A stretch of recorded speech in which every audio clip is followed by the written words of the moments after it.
Good morning, everybody, and welcome to August 2022's Question Time live stream. Thank you so much for joining me here on the Hoeg Law YouTube channel, and for everyone that has helped support this channel from its very inception until right now. For those of you that don't know, I did see some people asking in the chat. Question Time was originally the only live stream that I ever did on this channel, and it was done monthly in order to give folks that were otherwise supporting the channel through Utreon, through Patreon, the chance to specifically ask me questions, primarily because we didn't have another venue where you could do that. Nowadays, we have Hangouts and Headlines where folks regularly ask me questions in the morning, but this is a little bit more concentrated community concept kind of series. So I think I'm going to keep it up. But if you have any tips or ideas as to what you'd like to see on these shows, please do let me know. The way they are divided in general is that we absolutely give the patrons who pay for that tier the ability to ask a question. We have nice slides. We talk about those questions as thoroughly as I can, and then we hand it off to community questions. And if you mark at Hoeg Law, you put question in the chat. You otherwise just try to wave your hands and see if I can see you, and I don't see everybody, so I apologize for that. I try to talk with the community about whatever it is that they're interested in, whether it's videos that I've done this month, games I'm playing, things that you might have seen in the firm update if you're a YouTube member or otherwise participate on a different tier of subscribership. This is really all about the community and folks that help make all of this possible. So I want to thank everybody right at the outset before we get into anything else. And I also wanted to announce that we have a short additional section for this question time that I'm actually really excited about. That is a function of you guys being crazy awesome. And so when I went to collect my bills, boo, and my checks, yay, from the office this month, or more specifically, when co-counsel helped me do that, we found that we had some extra mail. And so I wanted to just give a shout out to folks for sending over some just really cool stuff. And I do want to point out, I'm not going to mention names on this. I'm not going to mention names on folks that ask questions. I'm not going to mention names on folks that have sent things in. That's really a kind of Hoeg policy, is to treat everybody's information as confidentially as possible.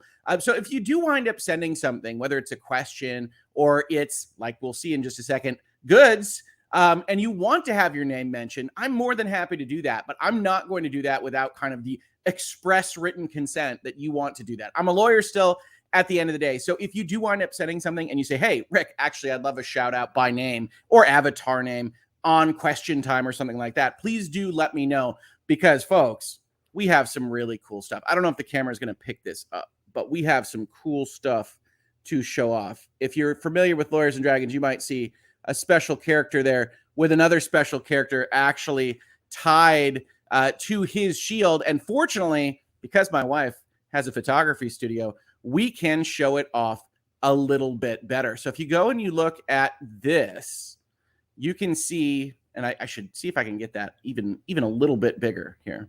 Maybe not.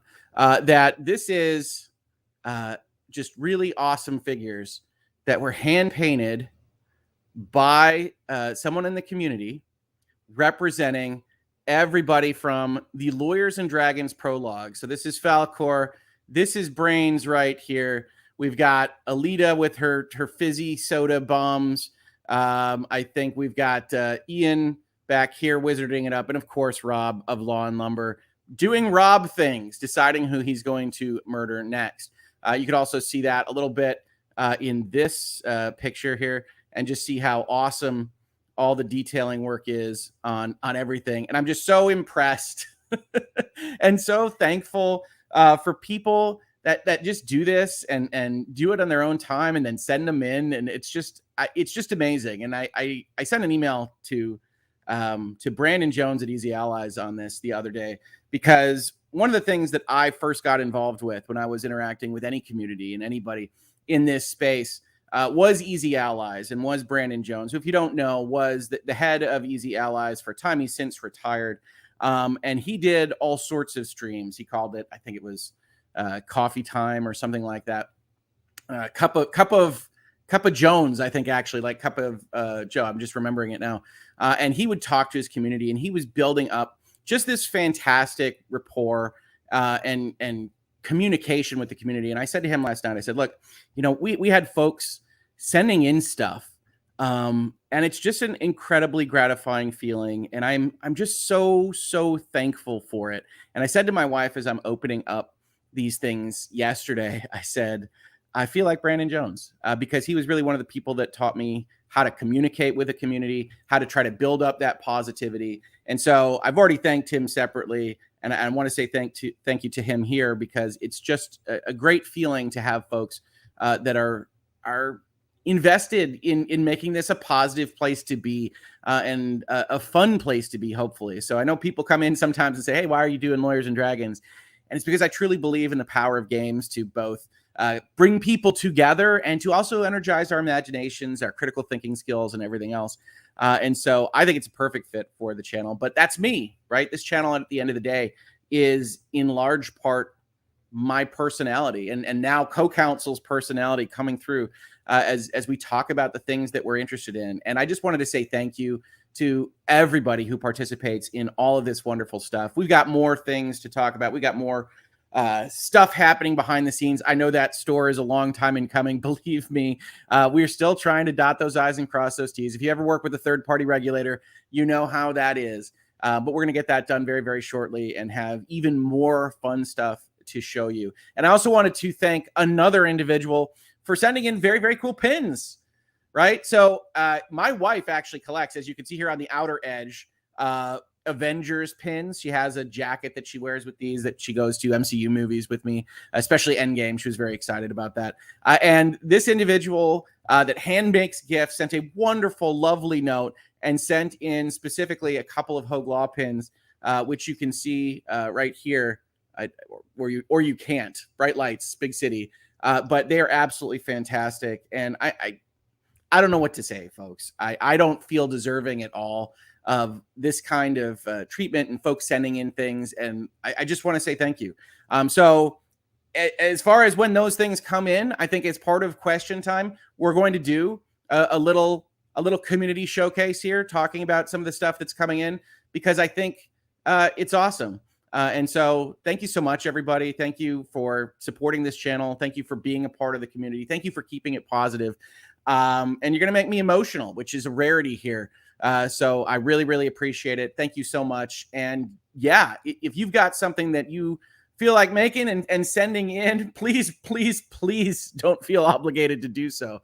But I'll be happy to show some of those things off in this space, because it's so awesome. And I know how fun it is to be a part of a positive community like this, because I love DZ Allies for a very long time, and I have on the record supporting them. And I think it's just a great thing to see some of that positivity, some of that excitement, some of that friendship and camaraderie happen here. So I just wanted to say thank you for all of that. Didn't mean for it to go quite as sappy as it did. But I'm just really so excited about that. As you see some people sending in questions, we are going to do the Utreon and Patreon questions first, then we'll do community questions. So hold on to them for a little bit if you do have questions. These shows generally run about an hour. That's what I do, unless we run out of questions or otherwise people have somewhere to go. But absolutely hold on to them, because I will get back to them as soon as I can. With that said, let's talk about some community questions. So we've got the question mark here. Let's talk about the first question, which is, have you picked up any clients over the years, specifically because of your work in virtual legality? Have I made any money at this on the legal side of things? And the short answer is yes, people have found me because of virtual legality. The longer answer is much longer. So we'll try to pick a stage in the middle here. But suffice it to say, when I started this out, and I think people have heard this story a little bit, so I'll try to keep it short. I had a couple of deals in 2018, move into 2019, gave me a little bit of time, and I was looking at a way to market my expertise, to be able to talk to people, hopefully show off a little bit about what I can do, analyzing contracts and conversing with folks. And so in 2018, November, I decided to start virtual legality. I'd already toyed with YouTube a little bit throughout the course of the year, because I had clients that were interested in that had YouTube channels of their own, that were talking to me about analytics and DMCA stuff and things that I wanted to get a better grasp on to better advise them. And so I started that up, and it was really both kind of a lark and a marketing opportunity. I had already marketed the law firm through various kind of unusual places like Easy Allies I was just talking about, like MGO Blog, which reports on Michigan sports.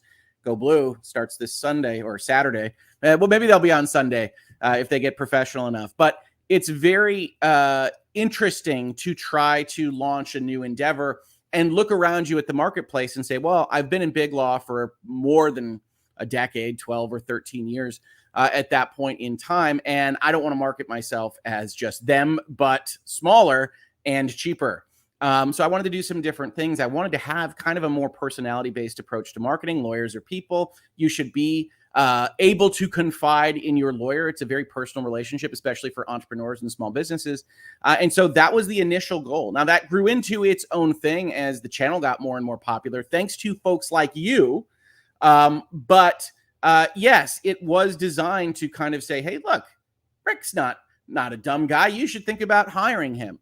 And over the course of the years, as it's gotten more popular, as I get more contacts, both through email and DM and things, I've had a lot of people come to me. Now, one of the things I will say is that for a lot of folks, when they need a lawyer, they just need a lawyer, right? That might be because they're looking at a contract they don't recognize. That might be because they're in jail. That might be because of all sorts of reasons that any given lawyer may or may not be able to handle for them. So one of the things that has happened is that I have been able to really kind of increase my network of contacts, especially here in Southeast Michigan and elsewhere around the country, because I get something in and I say, yeah, okay, let's see if we can figure out how to get you to somebody that can do this thing for you, because it ain't me. And having those conversations with people has been very interesting. That said, also, I have gotten work. I have gotten clients that have needed contractual help, that have needed business startup help. A lot of YouTubers, actually, many of which you might know, have wound up coming to me and asked me for support on contracts that they're working on, vendor things, hiring in someone, using contracts for that purpose, dealing with the MCA, dealing with COPPA, dealing with how to operate the YouTube channel, and being both kind of consigliere, business strategist, and lawyer at the same time, because I have the channel that I have. And so that has been a lot of fun, meeting people that I never would have met at a venture capital mixer in Ann Arbor, Michigan, or anywhere else. But yes, it hasn't been the driving force here. For the most part, I do this channel because it's fun and I like having these conversations and talking with you all. So yes, I have. It's not more than a handful, probably, over the course of getting up on 4 years. But it is a valuable part of why this channel exists. And so that's why you see the Hoeg Law up there. That's why you see the branding. I've always tried to be as brand oriented as possible, because if you're going to do these things, you might as well let people know who you are. But thank you so much for the question. I really appreciate it. And I really appreciate the support of the channel. Do you have any stories you can share from the business side of things? Interesting ways that deals have gone down, unexpected curveballs, funny anecdotes, things like that. And this actually is edited a little bit. That came with a lot of disclaimers from this particular questioner that said, yes, I know you probably can't talk about specifics very much. And that's correct. I can't talk about specifics very much, but I can talk in generalities. And so, I say I worked in big law. I worked in a very specific capacity in big law. I wasn't a litigator. And big law in the Midwest is different from big law on the coasts or in various financial centers around the world. So it's even a little bit more genteel, I would say, than some of those really, really big city, big law firms like we've seen and we've discussed, Wachtell Lipton, Skadden Arps in Elon Musk versus Twitter, those kinds of companies. I did interview at Skadden. I did interview at Latham Watkins. I did interview at some of these giant firms when I was in law school at the University of Michigan, but I always wanted to stay close to home because I love my state. And I would say that in the practice of doing transactions and mergers and acquisitions and venture capital financings and things like that, most of the silly stories, the unexpected curveballs, all relate to the fact, and I try to impart this on people in virtual legality, that even big companies are human, right? So I can't use names on any of this stuff, but you guys can probably use your imaginations. But dealing with contractual negotiations, even major ones, $50, $100, $150 million deals, and working with a point of contact at $1 billion or $1 trillion company, and that's a person, right? And they have foibles and they get upset about language in a contract that they shouldn't get upset about, whether you're representing them or going against them. So you get things like, oh, we thought this deal was done. We signed it up on December 23rd. We're going to need you to do work on Christmas Eve because I'm concerned that this sentence that clearly doesn't say anything like what it says is a problem and you guys need to redraft it. And that's not maybe a funny anecdote or anything like that. It is an unexpected curveball.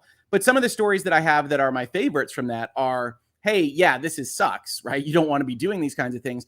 But the camaraderie that I had, especially the bonding with my mentor, my boss, and working through those things and getting them done, all because an individual on a given deal has cold feet all of a sudden. And so you do get those scrambles. There has not been maybe one or two deals in my career that has gone off relatively without a hitch. Every single deal has something that's wacky or weird, that has a regulator that comes out of the woodwork to cause a problem, that, oh, the client or the target or whatever remembers, actually, I think there's a lien on all of our buildings.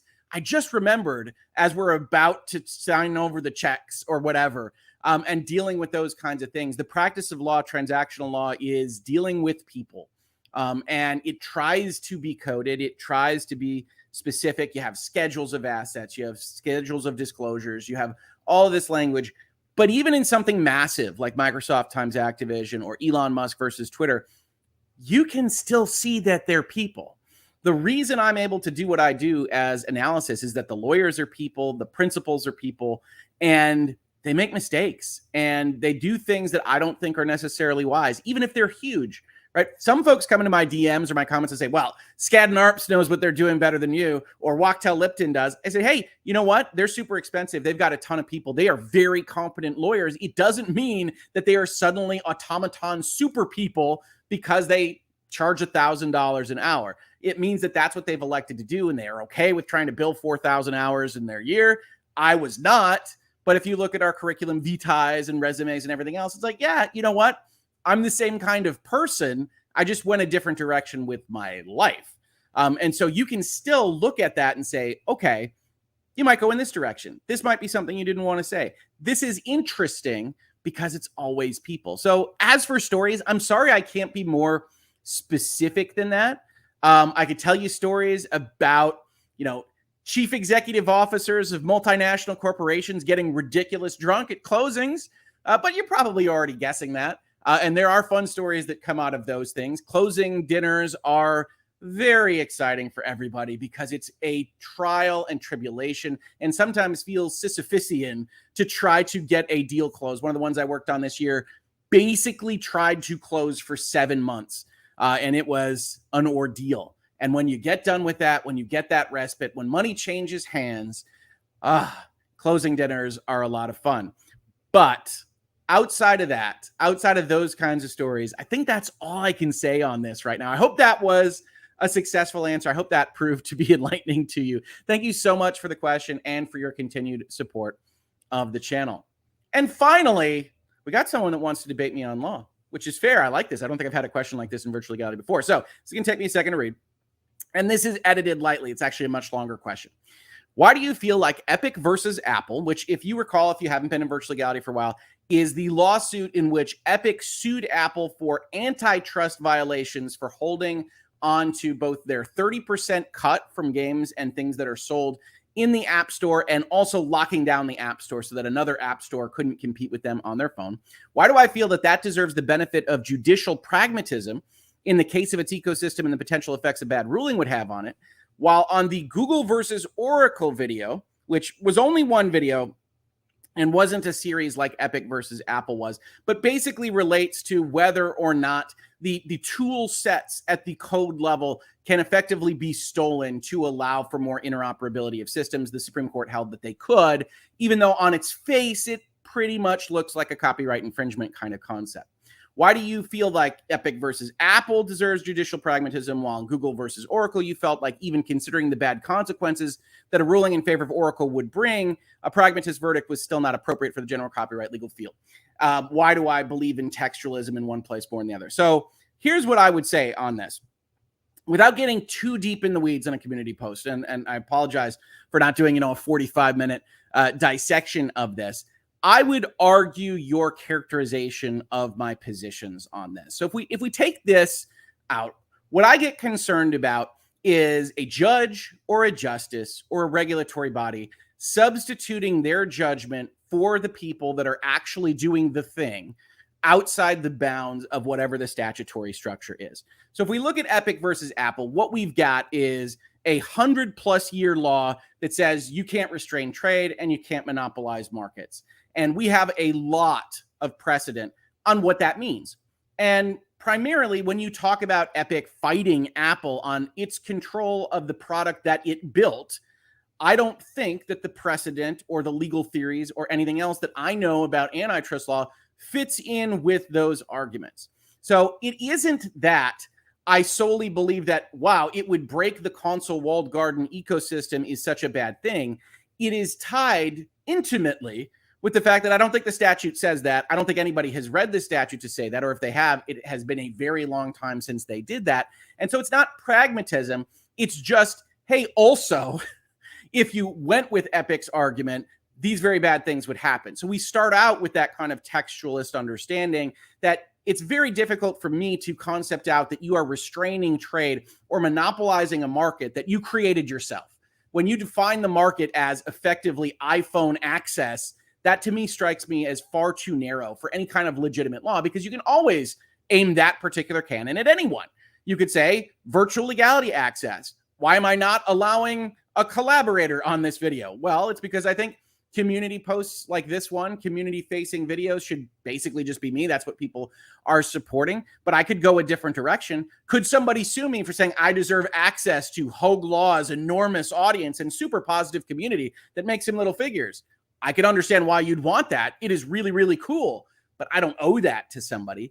And writ large, that's what's happening in Epic versus Apple. Google versus Oracle was not premised for me on the fact that, hey, it's a bad thing that they went in this decision because it's pragmatist and they looked at it and they just said, hey, this would be very bad if we didn't go this direction. It's because it lacks that statutory kind of bonding. So in that particular case, I framed it in the video as effectively the Supreme Court doing the opposite of what we saw the judge do in Epic versus Apple so far, which is to say, yeah, okay, we know what copyright infringement is. This looks a lot like copyright infringement. It's high in volume. It's the utility of the language that is used. But if we were to rule that way, which a number of folks actually writing that decision suggested was the way that like the textual lists would rule, then that would have very bad ramifications. And to me, framing this in these particular ways, in this particular question, is a little bit wrongful because they're effectively the same, at least as I see them. So Epic versus Apple, judge says, I'm going to follow the statute, hell or high water. And the statute says Epic loses. And in Google versus Oracle, my criticism is that they said, well, the statute and the history of copyright might suggest that we should act against this, but we think that would kill software, that we think that would kill interoperability. Digital is different. And then the bigger problem I actually have with Google versus Oracle is that they didn't bother to define anything, right? The problem I have with the Roberts Supreme Court, first and foremost, not politics, not anything else that's happening, although leaks aren't great, is that they like to kick the can down the road for definitions, for things that are actually informative for how people in the economy, in the market, or in life should act with respect to laws. And I think one of the highest things that the legal system can do is give certainty. You don't have to agree with the Supreme Court. If there's a bright line rule, you can at least say, okay, I know what they think is illegal. And with Google versus Oracle, they kind of said, well, this might be infringement, and there are cases where it could also be infringement if it's a little bit different. We don't know what those are. We're not going to talk about those. This is fine because if we said it wasn't fine, we think that it would destroy markets and interoperability and efforts to make bigger markets. And to me, that's the wrong way to think about things. At some point, the Supreme Court, the judiciary branch, is supposed to say, that really sucks. Congress should take a look at this. That's the power that the judiciary has, is to say, I have to follow the rules. I have to follow at the highest level the Constitution, but below that, the statutes and the laws that are otherwise passed by the legislative branch, and move on from there and actually say, and you've seen this in some opinions if you've read any of them, and say, yep, I have to follow the law. That's what the judicial system does. but Congress seems to have a hole here. Congress should really look at this, and Congress can act pretty fast when they want to. If they think the market's going to be destroyed by the way something is written, Congress could fix that. And I do always think that the legislative branch, the branch closest to representing the people of the country, are the ones that should be making those decisions rather than the Supreme Court by fiat deciding on contours and then deciding poorly on them. So that's what I see as the difference. I hope that was helpful as an answer. I really like talking about these things. So I know that you had a disclaimer on the question that said, I don't know if this is too debate oriented or anything like that, but I'm always happy to try to flesh out my thinking on these videos and what I otherwise talk about. So hopefully that is informative. Now, that's our supporter questions. I want to thank everybody for them from Patreon, from Utreon. Please do check out those links in the description of this video and all my other videos if you're interested in supporting the channel like that, in otherwise having your questions answered. I do also want to point out a very prevalent person in our chats. I don't know if they're actually available for this episode. Asked a question separately of me, and I don't do this very often, but they are everywhere. And it was a question that I really liked. And so I will answer that one before we get into the community questions on the whole. And it was something along the lines of as follows. I'm just getting back into video games. I'm an adult. I know you love video games. And I'm having trouble figuring out how close I am to the end, how much time I have to devote to these things. I can't read my participation point in a video game the same way I can with a movie where you can pause and see how far you are from the end, or a book where you can tell how many pages you are. What do you recommend for these things? I think it's a very, very good point, right? Because one of the things that video games don't share with movies, or really even books, is that they are wildly different in length, right? One game might finish up in 5 or 6 hours. Another, you might be 55 hours in, hello Xenoblade, and not be anywhere close to anything, as best I can tell. And so it's very difficult for folks to tell that. So I do want to at least highlight a tool for this individual that I find to be useful if you're just trying to get a gauge as to where you are, how far you are. And that is a website called How Long to Beat. And these aren't 1,000% accurate because different people play video games at very different rates. But you can get a gauge as to whether you're playing a short game, a medium game, or a long game, right? So if we look at Stray, the adorable cat game that takes place in a cyberpunk dystopia, you can see that they basically say it's somewhere between 5 and 10 hours. It's that kind of commitment to that kind of game versus something like Xenoblade. Hello, Xenoblade. They say if you're doing main story, which is just going through cutscenes and trying to get to the end as quickly as possible, you're looking at 60. And I'm not going to be anywhere near this number. And they say that completionist is 150. I suspect I'm a slow RPG player. If I ever wind up getting to the end of this game, it'll be at higher than this 152 number. So you can go and you can gauge those things. Within the game itself, you can look for clues. You can try to figure out how many chapters there might be. If whatever system you're playing on has trophies, you can see if there are trophies that are given out for various milestones that happen on a fairly regular basis and how many of those are left on your trophy board and try to get a gauge of that. You can look at things that are within the operating system, like data encyclopedia or something, and how many entries are missing and kind of get a feel for how close you are to that. Some games offer a percentage, which sometimes is good, sometimes is bad. Because if you're just trying to get to the credits, that might not be a very high number on that percentage. It could be in the 40s or 50s.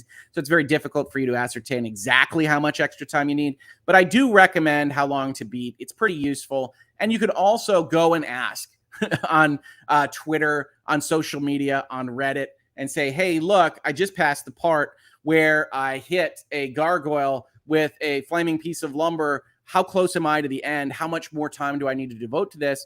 Because you don't know exactly where you can fit into your schedule. So hopefully that's a good answer to that question. I really am very thankful for folks asking me that. I don't always catch them when they're off stream, when they're through, Twitter or DMs or something along those lines, but I do try. And that's going to lead us in to question time for the community. So what else is on your mind, folks? Again, if you want to highlight things, of course, super chats are great, but please don't feel obligated to do that. I've got a message from co-counsel. You can already hear the squeaky door. I have forgotten. You sent a question on Twitter? I collected everything and sent them to you on Twitter. Oh, all right. Well, I don't have a Twitter window open. Is that a problem? You'd think we could work these things out in advance, you know? So apparently my wife, co-counsel, has been collecting questions on Twitter. So we'll see exactly whether or not that worked. But if it did, hey, more power to us. We'll have more questions to answer, even though I can't highlight them on the screen. So it'll just be me. It'll just be my face. You're just stuck with me as we talk about a few questions. So from co-counsel through others, hypothetically, a collection call that fails to respond to Google screening prompts for name and reason for call violate the Fair Debt Collection Practices Act. You know what? I would have to look at it. It's an interesting question as to whether or not Google screening prompts for name and reasons for calls violates the Fair Debt Collection Practices Act. That is not my area. And generally when people contact me with that kind of question, I would say, hey, look, I have to go and research those things. And I can't answer specific questions in this particular venue, but it is the kind of thing that could. That's a very specific regulated area, and a lot of people violate it all the time.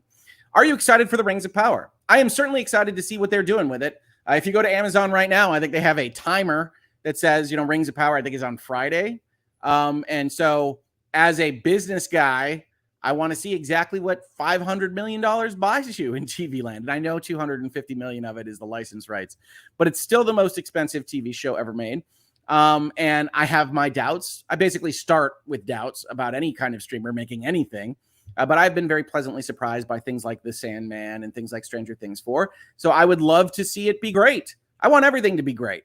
But certainly at bare minimum, I want to see what that amount of money buys you. And so hopefully it is at least impressive on a visual scale, if not on a storytelling scale where I have more significant doubts.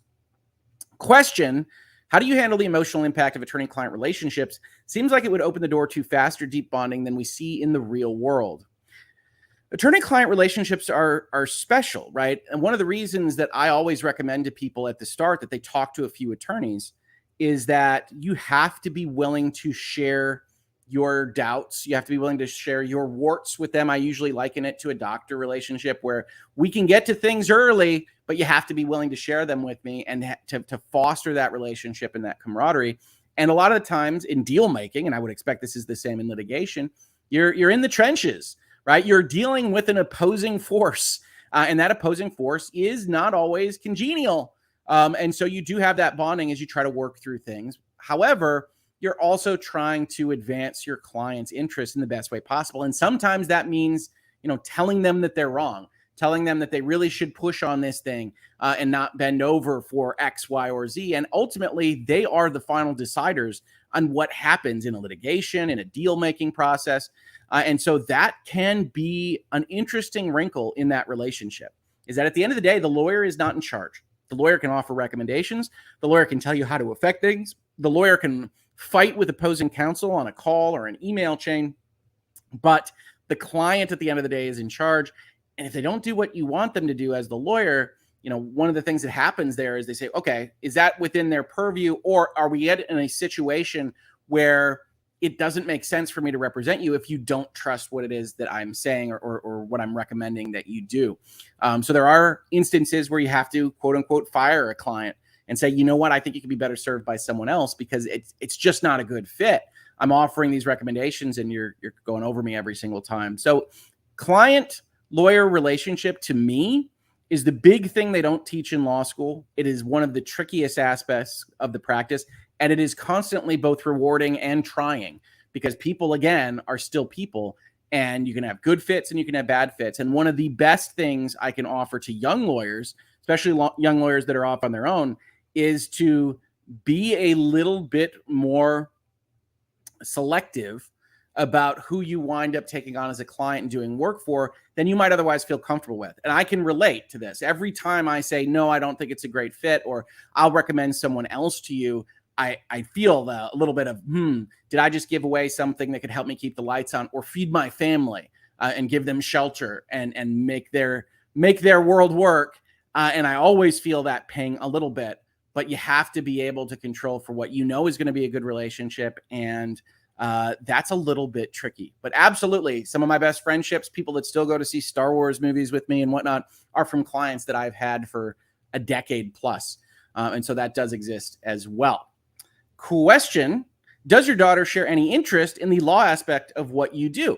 Any chance she might consider becoming a lawyer when she grows up? I'm assuming you're talking about my eldest that was on with me for the Stranger Things 4. My youngest has not. My youngest is pretty focused like a laser beam on the release of Splatoon 3. That's as far as I think we go right now.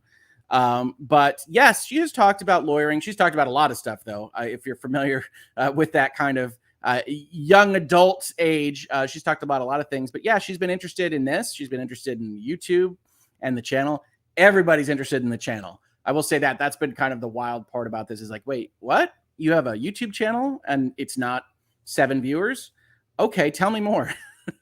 And that goes between kids and adults and law firms and consultants and other people. So people are always interested in that. But I would say that she might be. You know, the practice of law is going to be very different by the time she would even graduate from law school. So if she did decide to go in that direction, that would be a conversation that I'd want to have with her and just talk about that because there are going to be AI contracts. There are going to be things that change pretty significantly about the practice of law relatively soon. And I think that would be worth having the specific conversation around.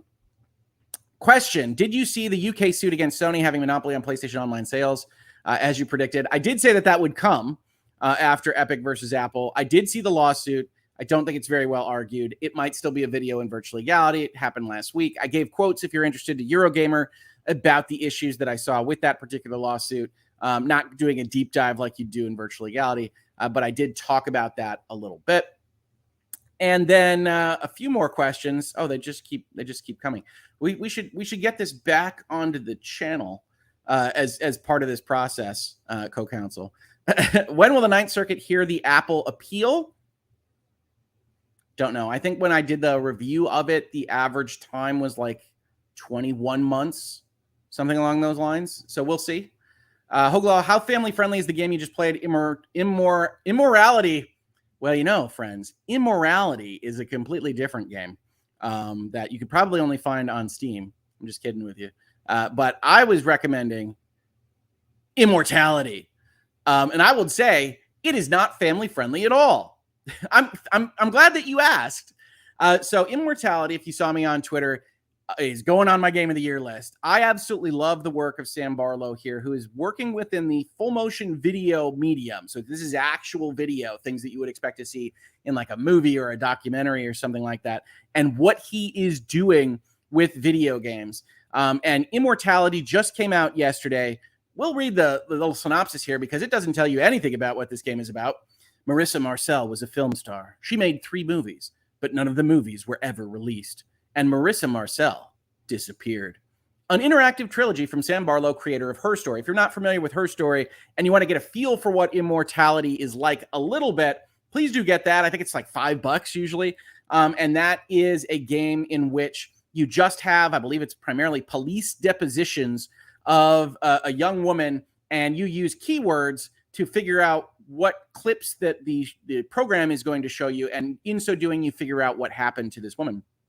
Immortality takes that concept and blows it way up with effectively 3 different films that are all kind of mushed together. And instead of using keywords, you use visuals to actually link the clips that are all in one archive together. So you can use the visual of somebody's face, and that's often very effective. But you can also just take a picture of a key or a picture of a gun or a picture of a chair or a picture of a knife.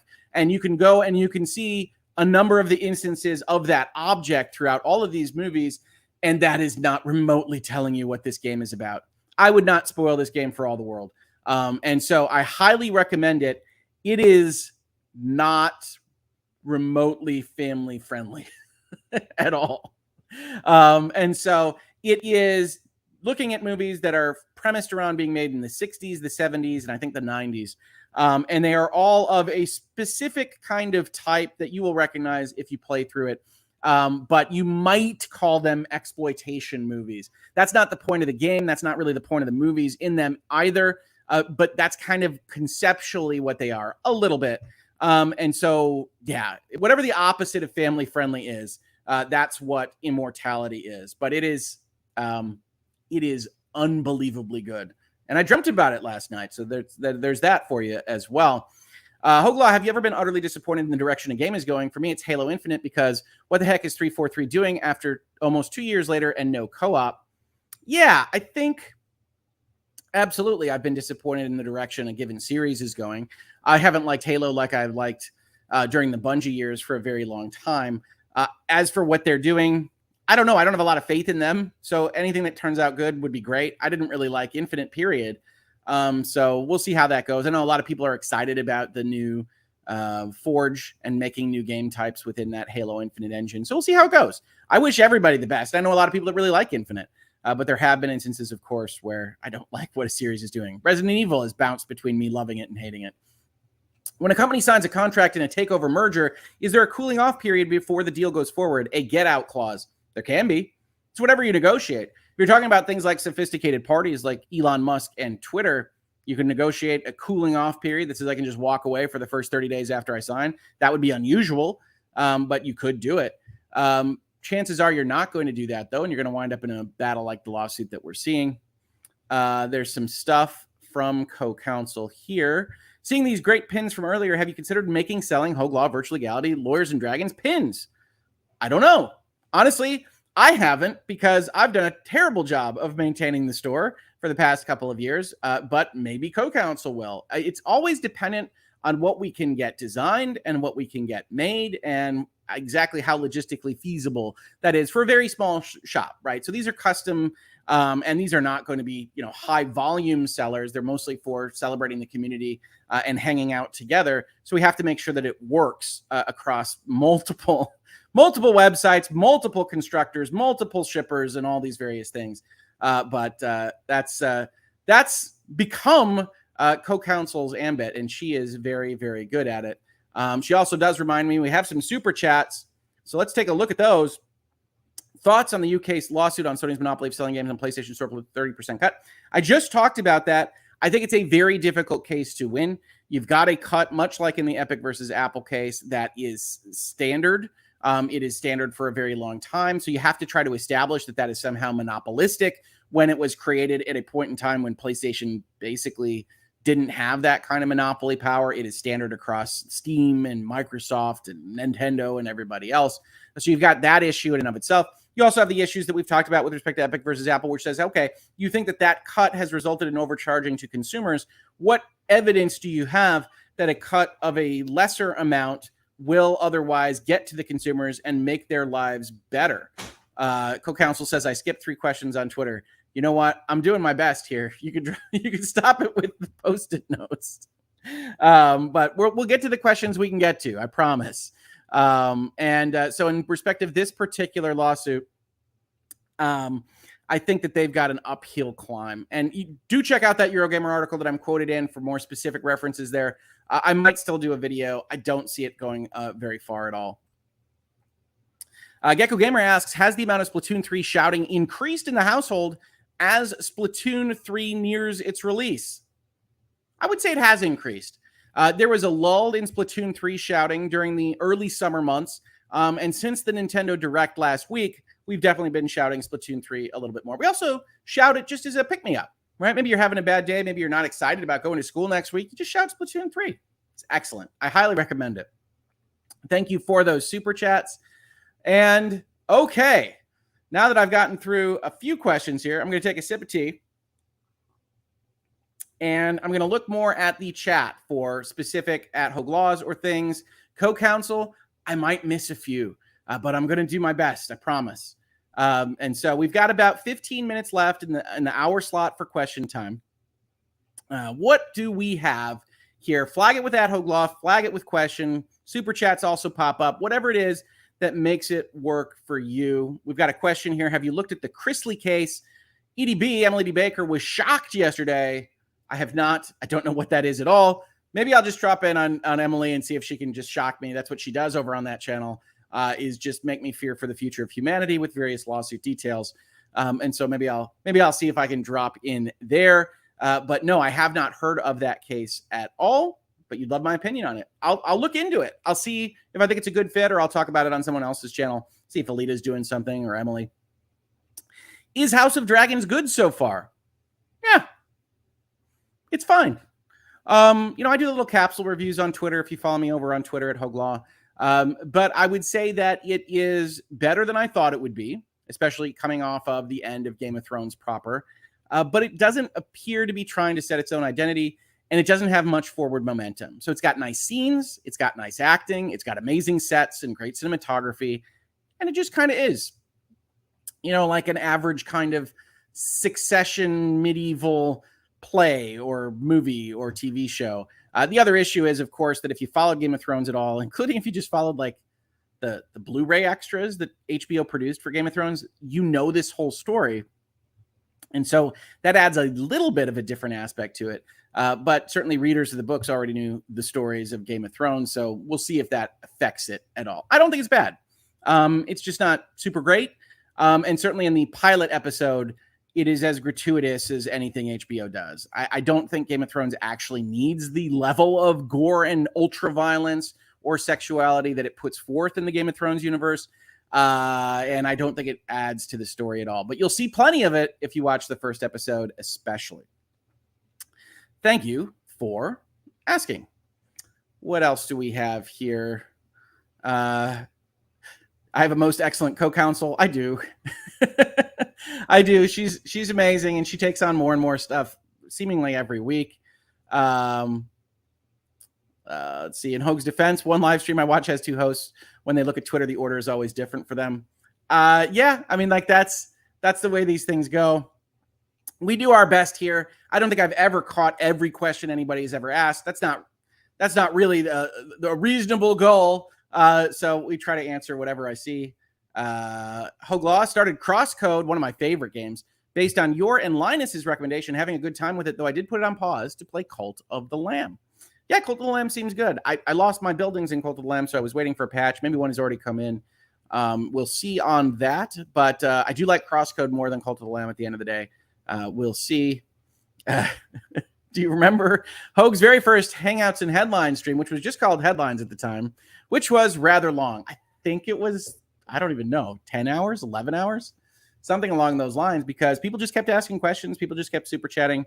I'm never going to just try to like skip out on those things. Just it's a matter of how much time I have to converse with you all on a weekday or otherwise, because we are doing so much stuff on the channel and at the law firm. And so I want to make sure that that we try to get these things the time that they need, while also reserving for the next question time or what have you. So no 9-year-old kids watching the parent play Immortality. You know what? I'm never going to tell somebody how to parent, and different kids have different maturity levels. I think that Immortality is very strong in its language and nudity and concepts. So in terms of what it actually is about, is pretty deep. And also the reason why it's labeled under horror. Now, I don't know that I would give it that label, but I can see why people did. So my recommendation remains probably not. But I do leave it to those parents for that particular question. We could go for hours if he answers every single question. Rolling on the floor laughing emoji. Yeah, probably. My voice would give out. There would be no Hangouts. What would we do? Hoeg, because the price increased the PS5 everywhere except the US, and with the Japanese community giving up on the PlayStation, what do you think that their future in the Japanese markets is? I don't know. Certainly I have heard, I've received comments on the fact that Japanese players are specifically upset that PlayStation 5 has Final Fantasy as an exclusive, and they've now done this in the Japanese market. So I think that they are offending a lot of people in a lot of markets. I have a video saying why I thought it was a bad idea for public relations and otherwise. I don't know whether they're giving it up or whether they're just kind of trying to wait out the economic storm, because the yen is down. All the places where they raise prices, those currencies are down. I just think they're shooting their foot off despite themselves a little bit. So we will see. Natalie O, House of Dragons. Matt Smith, one of my favorite doctors. Well, you're in luck. Matt Smith is the clear highlight of House of the Dragon. And he is chewing the scenery, but good. He is by far the best character. He is the only really fleshed out character with specific character traits in the first 2 episodes, just to be fair. But he is loving every minute of playing Daemon Targaryen. So if you like Matt Smith, he's one of my favorite doctors as well. Then yes, go check it out. Speaking of the Matt Smith era, I've talked about the Sandman a lot. One of the reasons I really like Calliope, which is the bonus episode that they added a couple of weeks after they launched the show, is that Arthur Darvill is the main character of that particular episode, and he is excellent. And I will say no more about why it is that he is so much so in that particular episode. Sardanisms, what time do you pick when looking at how long to beat? I'm definitely closer to completionist than main story, but I stop when completion gets boring. Thank you so much for the answer. I tend to look at something like completionist and potentially add hours. But I think after you're playing something, you can see whether or not completionist is needed or not. So Xenoblade in particular, since that's the one I'm playing that's super long right now, has side quests that are impactful, that talk about the world, that world build, that get you jobs for their job system in an RPG. So it's all a lot of good stuff that you're going to want to do to play the game fully. So I take that number and then I add some, because I'm a slow player. I walk through RPG scenes. I enjoy the scenery, that kind of thing. And so I add some from there. But if you're playing something like, like a brawler, and you know that completionist is you're going to have to do these 50 moves on 1,000 guys or whatever, you're not going to do that. You can instead say, okay, what about main quest? What about main quest plus legitimate side quests, and kind of frame out that particular question. So I think it depends on the game. I'm sorry to say, lawyer answer, I know, but that's where I would come at from there. Let's see here. Trying to go to any more Qs or at Hoeg Laws. That's what I'm looking for. We got co-counsel talking to everybody in here, doing a great job. Thank you so much, honey. Hoeg Law, have you heard about the YouTube drama with Corey X Kenshin and the age restriction, as well as Markiplier getting removed from YouTube Game On? I have not. For the most part, I do try to avoid YouTube drama here, but sometimes it goes in and talks about business and legal issues, and I'm always interested in how YouTube actually operates. So I'll check in on it and see if there's something that I think I could add, but I have not been following it. But thank you for the question. We got a lot of Mrs. Hoeg Law conversations that look like Hoeg Laws, but aren't. And I think we're coming up right at the end. Hoeg, question on Lawyers and Dragons. Will you guys get lawyers, or will you be representing yourselves, or do you not know? Well, David's in charge, but we will have to see. I certainly think that lawyers could come into play in some important capacity in that episode on Saturday. And that's what I will say on that for right now. Hoeg, if you needed to work with a Doctor Who companion for a business filing, who would be your first choice and who would be your last choice? It's not Rose. It's not Amy. I don't know. Maybe Rory? I like Arthur Darvill. Let's go with Rory. Because I think that he could have a good business model. He could be fun. We'll see. We got people talking about Sandman. Super scary stuff usually stays stuck in my head and gives me nightmares, but I didn't find that with Sandman. I don't think Sandman, as presented by Netflix, is specifically horror, although it does kind of tap into the dream state a little bit, which some people might find a little bit unsettling. I missed a birthday shout-out request, says Matthew. Hold on here. Let's see if I can find that and give a birthday shout-out request. At bare minimum, I will say happy birthday, Joanna. If I can't find the specific chat, that is awesome. I love birthdays. Have a great one. If it's today or if it's even around here, I hope you enjoy your birthday. But I can't find the specific chat because folks are just talking. And so I apologize for that. But thank you for flagging it, Matthew. Matthew. I don't know why I decided to give it a little extra flair there. But I really appreciate it. Ms. Hoeg Law says, I'm going to say happy birthday. We're all going to say happy birthday. Chat, everybody say happy birthday to Joanna. It's a happy birthday. It's a happy time. It's fantastic stuff. We like to celebrate members of the community. Happy birthday, Joanna. I'm sorry I can't see your specific chat, but absolutely have a happy birthday shout out. Hoeg, are you expecting anything video game related from Apple next week? Whatever it is, it's going to be expensive. Yeah, I think they'll say something about video gaming. I think everybody's invested in video gaming right now. We just saw 2 more acquisitions this morning. We saw Quantic Dream get purchased by NetEase, the Chinese company, and we saw Sony and Tencent maybe not purchase a company, but invest a huge amount in From Software, obviously the makers of the Dark Souls games, etc. And look at the community Happy birthday, Joanna. Look at all of these. And okay, we have to put a limit on, you can't give me 4 Post-it notes. Oh my goodness. All right. So the Post-it notes I received here from Mini Co-Counsel here are Splatoon 3. And they also like shouting, as of recently been announced for console release, Ooblets. They're very excited about Ooblets. So absolutely. Thank you, ladies of Hoeg House. Very important that those got on to the Post-it notes during the live show. I love you all. But yeah, tons of happy birthdays. Happy birthday. Happy birthday. What a fantastic community. Happy birthday. It's absolutely great. It's just pages of happy birthday. So fantastic, everybody. I hope you have a wonderful birthday, Joanna.